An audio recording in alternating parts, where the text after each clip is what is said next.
Momen anak Jennifer Copen bisa berjalan usai Dali Wassing meninggal tuai haru.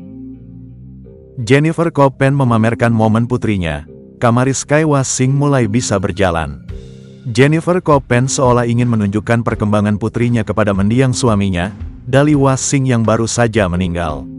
Hal ini lantaran Dali Wassing pernah mengunggah video sedang mengajarkan jalan kepada putrinya.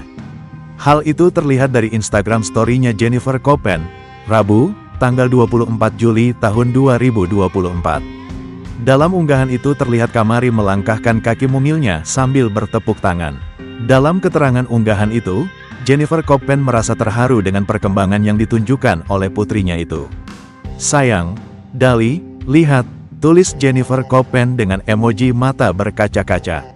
Jennifer Copen seolah ingin menunjukkan momen tersebut pada mendiang Dali Wassing yang meninggal dunia pada Kamis, tanggal 18 Juli tahun 2024, lalu. "Anak kita bisa jalan," imbuhnya. Bintang film Tembang Lingsir itu menyebut Dali Wassing pasti bangga melihat Kamari akhirnya bisa berjalan.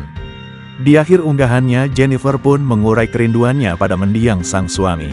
"Miss you so much sayang, we all do," ungkapnya.